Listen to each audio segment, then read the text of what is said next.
Oke, di sini ada sebuah mobil all new Rush GR Sport tahun 2022. Dan karena ini channel teknologi, maka kita bakalan bahas head unitnya.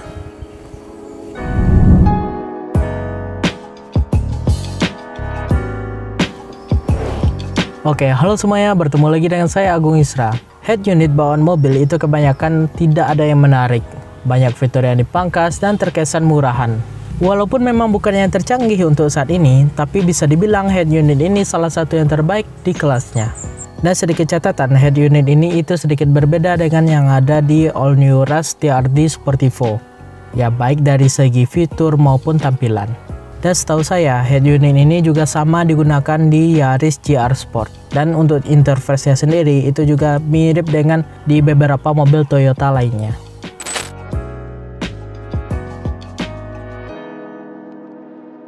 Dan langsung saja kita bahas head unit ini. Dan langsung saja kita hidupkan. Dan seperti inilah tampilan awalnya. Ada emblem GR-nya gitu. Mari kita nunggu dulu. Dan di sini ada peringatan.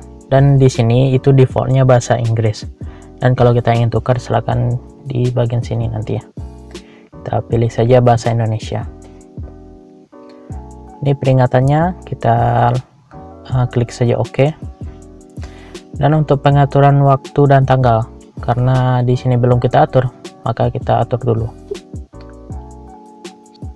42, kita cari 42, simpan. Oke, sekarang ini tanggal 5 itu tanggal ganjil. Tutup. Dan ini adalah tampilan awal dari head unitnya. Dan di sini kita bisa lihat kalau ini hampir mirip seperti di Android gitu. Ya, bisa kita lihat di bagian atasnya itu ada notifikasi. Dan di bawah ini ada beberapa menunya, seperti media, telepon, koneksi, aplikasi, dan pengaturan. Dan kalau kita slide ke kanan itu ada lagi halamannya. Dan untuk tombolnya, head unit ini menggunakan tipe yang sentuh gitu. Seperti di sini ada untuk home-nya ini. Untuk menaikkan volume di sini, lalu mengecilkan volume. Di sini ada untuk powernya, sekaligus untuk mematikan layarnya nanti. Dan ini ada voice command-nya nanti. Say a command. Exit dulu. Dan di kanan bawah ini ada USB. Dan seperti yang saya bilang tadi, kalau ada sedikit perbedaan di head unit all new Rush TRD Sportivo yang sebelumnya dengan all new Rush yang GR Sport ini, yaitu di bagian head unitnya ini bisa kita lihat kalau yang TRD Sportivo itu ada untuk CD ROM-nya, jadi kita bisa menggunakan kaset CD. Tapi sayangnya di sini itu tidak ada, jadi di sini CD ROM-nya itu sudah tidak ada. Dan perbedaan lainnya yang saya tahu itu di bagian interface-nya ini. Untuk tampilannya ini sedikit berbeda. Di mana head unit yang sekarang ini itu lebih simple, kelihatannya lebih clean, tidak banyak menu. Sedangkan yang di head unit sebelumnya itu saya lihat itu menunya sedikit banyak cabangnya gitu, sedikit berantakan ya. Jadi ada peningkatan lah dari segi interface-nya, walaupun sangat disayangkan kalau CD ROM-nya tidak ada lagi. Untuk sekarang kayaknya udah nggak pakai CD ROM lagi ya orang-orang, palingnya ya pakai Bluetooth atau setidaknya USB lah kalau ingin pakai yang offline gitu. Dan untuk pengetesan di sini saya akan menggunakan ini flash disk yang berkapasitas 64 GB yang hanya sekecil ini. Ya, ini flash disknya walaupun kecil isinya sangat-sangat besar. Dan saya akan pakai ini sebagai pengetesan. Jadi USB-nya kita pasang di sini. USB terhubung. Dan untuk tampilan halamannya ini itu juga bisa kita custom seperti di sini. Untuk widgetnya ini bisa kita ubah nantinya seperti di sini juga. Dan caranya yaitu kita tahan saja lama seperti ini. Lalu di sini ada beberapa widget yang bisa kita ganti, seperti di jamnya bisa yang seperti ini, atau lock panggilan, atau navigasi, atau yang transparan seperti ini. Nah, bisa kita pilih seperti ini jam misalnya. Ya, dia akan berubah menjadi jam. Nah, kalau kita ingin ubah lagi tahan, dan saya ingin pilih yang petak transparan ini. karena nantinya kita bisa pasang foto kita sendiri di wallpapernya ini. Dan caranya gimana? Nanti kita pasang. Dan kita lanjut untuk di bagian menu-menunya ini. Di sini ada media, kita coba klik. Maka di sini ada terbagi 3 lagi, yaitu audio, video, dan gambar. Jadi kita klik saja sumber ini. Ini ada USB, radio, dan Bluetooth. Jadi kalau kita ingin ubah ke radio, klik aja ini. Kalau ingin Bluetooth, ubah ini. Tapi karena kita belum koneksi Bluetooth, maka ini dia jadi abu-abu gitu. Jadi kita ubah lagi ke USB. Nih. Dan di sini head unitnya itu bakalan membaca audio yang ada di flash disk ini. Seperti di sini kita untuk memilihnya itu telusuri. Lalu kita pilih folder.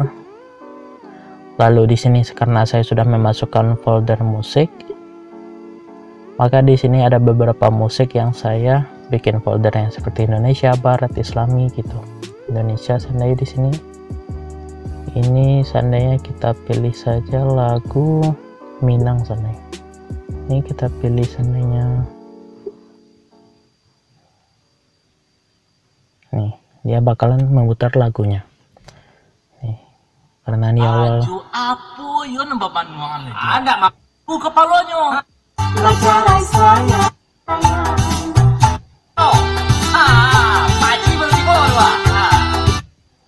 Seperti itu.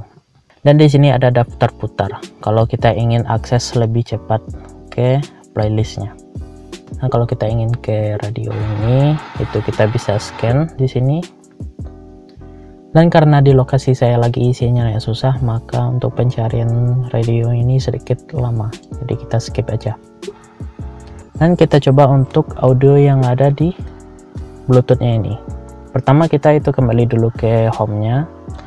Lalu kita pilih pengaturan, lalu pilih Bluetooth. Lalu ini sudah ada nama Bluetoothnya itu Car Multimedia. Dan setelah di scan di sini di handphone sudah muncul untuk nama Bluetoothnya yaitu Car Multimedia. Kita klik ini, tunggu sebentar, sandingkan, dan di sini kita klik OK. Terhubung ke Oppo F7 dan kita kembali ke home, lalu pilih media, dan di sumber ini kita pilih Bluetooth, maka terhubung ke Bluetooth. Dan seandainya kalau teman-teman sudah putar audionya di handphone, musik atau video yang ada di handphone nantinya, dan suaranya tidak muncul di mobil, itu pastikan teman-teman sudah memilih yang Bluetooth ini. Karena walaupun terhubung, kalau kita pilihnya USB seandainya atau radio ini, maka itu suaranya tidak bakal muncul. Walaupun kita cek di sini itu terhubung. Jadi pastikan dulu kalau di sininya udah kepilih yang Bluetooth. Dan seandainya kita putar ini di YouTube,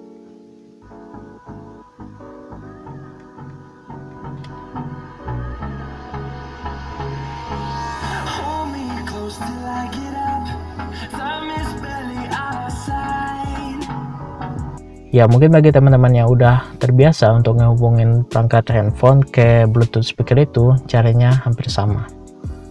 Tapi dengan catatan kalau teman-teman sudah memilih yang Bluetooth ini. Karena kalau seandainya kepilih antara kedua ini dan perangkatnya walaupun terhubung, tapi suaranya nggak bakalan keluar. Dan untuk selanjutnya yaitu di bagian video ini.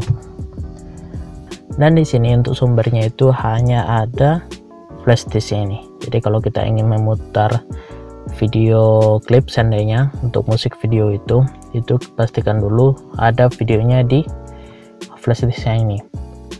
Dan bagusnya head unit ini udah modern, jadi dia itu bisa membaca banyak format video seperti MP4 dan WebM kalau nggak salah itu, yaitu juga format video. Karena kebanyakan head unit yang saya tahu itu untuk membaca videonya itu ke format MPEG. Jadi sedangkan untuk yang head unit ini sudah bisa membaca MP4. Jadi kalau teman-teman ingin download video musik yang ada di YouTube, dan langsung formatnya MP4, itu bisa dimasukkan langsung ke flash disk dan bisa dibaca di head unit ini.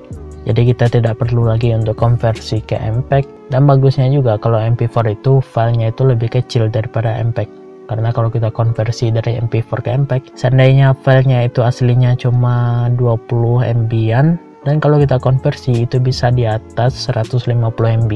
Jadi filenya itu bakalan cepat memenuhi isi dari flash disknya. Sedangkan kalau kita pakai MP4 itu banyak file yang bisa kita masukkan. Dan langsung saja sumbernya ini kita udah pilih USB, lalu kita pilih telusuri, lalu pilih folder, lalu di sini ada folder videos yang sudah saya masukkan, lalu di sini ada Indonesia Barat, J-pop, K-pop. Dan seandainya teman-teman bosan dengan musik video mulu, teman-teman bisa isi seandainya film atau video lucu supaya ada entertainment di mobilnya. Dan kalau kita ingin membesarkannya, kita pilih yang ini nih. Dan kalau ingin skip detiknya, itu kita pilih aja ini. Nah, ini bisa kita percepat. Dan selanjutnya kita pilih yaitu gambar. Di sini seperti yang saya bilang tadi, kalau kita bisa memasang foto kita sendiri sebagai wallpaper di head unit ini. Seperti di sini kita pilih dulu ini, telusuri. Karena di sini saya sudah isi gambar, maka di sini ada folder pictures. Di sini ada beberapa foto yang sudah saya masukkan. Seperti di sini saya ingin pasang wallpaper ini. Nih, sebagai ini, settle wallpaper. Lalu kita pilih fill. Udah, kita kembali ke home, maka wallpapernya berubah. Dan kalau kita ingin ubah lagi seandainya wallpaper yang lain, ini seandainya saya ada foto keluarga ini, saya pasang yang ini seandainya, lalu settle wallpaper, kita pilih yang fill. Nih, maka wallpapernya udah berubah. Dan pastiin juga kalau foto yang teman-teman masukkan itu ukurannya itu 16:6. Dan ini saya kembaliin dulu ke wallpaper yang biasa supaya tulisan ini kelihatan di video sekarang ini. Dan menu selanjutnya yaitu telepon. Di sini bakal muncul seperti ini, log panggilannya ini kalau kita udah terhubung ke Bluetooth. Jadi kita bisa langsung mengangkat telepon tanpa mengganggu saat kita berkendara. Lalu menu selanjutnya itu ada koneksi. Di sini ada STL dan Miracast. Miracast ini ada mirroring untuk handphone. Dan caranya kita langsung saja buka ini Miracast-nya. Dan di handphone kita pilih itu pengaturan. Lalu sambungan nirkabel lainnya. Dan kita pilih proyeksi layar. Kita hidupkan ini. Dan dia bakalan men-scan yang ada di sini. Dan bakalan muncul car multimedia. Kita klik ini. Dan sudah terhubung. Bisa teman-teman lihat kalau sekarang lagi mirroring. Dan kalau kita ubah orientasinya, dia bakal ngikutin. Tuh.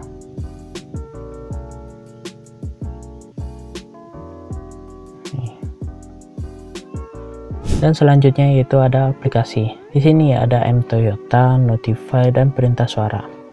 Dan untuk mToyota ini itu ada panggilan darurat dan dealer Toyota yang ada di Indonesia. Seperti di sini ada Aceh Barat, Ambon, dan lainnya. Dan ini ada panggilan darurat. Seandainya kita lagi butuh sesuatu, di sini ada nomor-nomornya seperti ada polisi 110, ambulans 119 untuk Jakarta, ambulan untuk kota lainnya, dan jasa marga. Kita kembali lagi. Ya, ini ada Notify.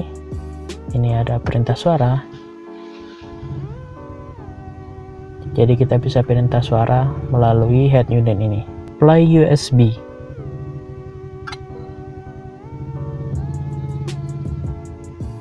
Maka dia bakalan pindah ke USB. Dan untuk selanjutnya yaitu di bagian pengaturan. Di sini ada beberapa lagi seperti Bluetooth, suara, tampilan, tanggal, dan waktu. Dan di sini juga ada bahasa, informasi, dan koneksi perangkat. Dan di sini Bluetoothnya itu hampir mirip yang ada di handphone. Seperti yang sudah kita praktekkan tadi. Di sini juga bisa kita matikan Bluetoothnya. atau hidupin lagi, dan ingin menghapus perangkat seandainya, hapus pemasangan. Dan kita kembali, di sini ada suara. Untuk suara sini bisa kita atur volumenya, untuk media itu berapa, untuk perintah suara itu seberapa besar, suara reaksi sentuh kita kecilin seandainya, dan speaker telepon kalau kita ingin membesarkannya seperti di sini. Nah, lalu kita kembali, lalu di sini ada kontrol audio. Ini kalau ingin kita atur suara seandainya ingin lebih berat ke depan atau ke belakang, ini bisa kita atur ini keseimbangannya. Lalu di sini ada peningkatan bass. Lalu kita kembali, di sini ada equalizer. Untuk defaultnya itu suaranya menurut saya kurang bagus, jadi bisa kita atur di custom ini. Ini kita geser ke bawah lagi, kustomisasi equalizer. Dan settingan yang saya pakai itu seperti ini settingannya. Jadi kalau teman-teman ingin tiru, silakan dicoba settingan seperti ini. Lalu kembali lagi. Lalu di sini ada tampilan. Di sini ada otomatis, ada mode siang, dia bakalan terang, dan mode malam itu dia bakalan gelap. Nih gelap. Dan di sini saya pilih yang otomatis saja. Karena kalau seandainya lampu kita hidupin itu bakalan otomatis dia ngeredup. Dan untuk kecerahan bisa kita atur juga di sini. Seandainya terlalu slow, kita bisa turunin kecerahannya. Dan di sini ada wallpaper. Seperti yang ini, ini dan ini. Dan untuk yang ke-6 ini itu wallpaper yang bisa kita custom seperti yang saya bilang tadi. Lalu kembali, di sini ada tanggal dan waktu, di sini ada pemberitahuan ganjil genapnya kalau kita lagi di kota yang ada pengaturan ganjil genap. Lalu di sini ada bahasa, kita bisa pilih bahasa yang ada. Lalu di sini informasi, lalu di sini ada koneksi perangkat, dan di sini ada konfirmasi untuk Android Auto-nya.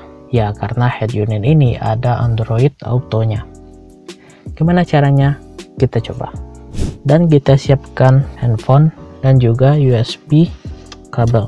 Seperti di sini saya ada USB kabel yang seperti ini dari merek Acom yang udah kita bahas juga sebelumnya. Nih. Dan sayangnya karena slot USB-nya itu cuma ada satu di sini, jadi kita harus copot dulu flash disk-nya. Lalu kita pasang kabelnya tadi, lalu ke handphone. Kita hidupin, dan Android Auto-nya udah ada. Kita klik yang ini, dan kita klik ini.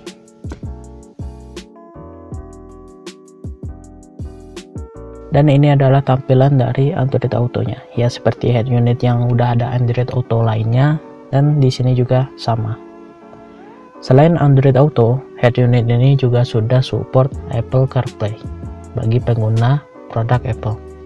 Ya, seperti di sini kalau kita ingin buka Google Maps, nih.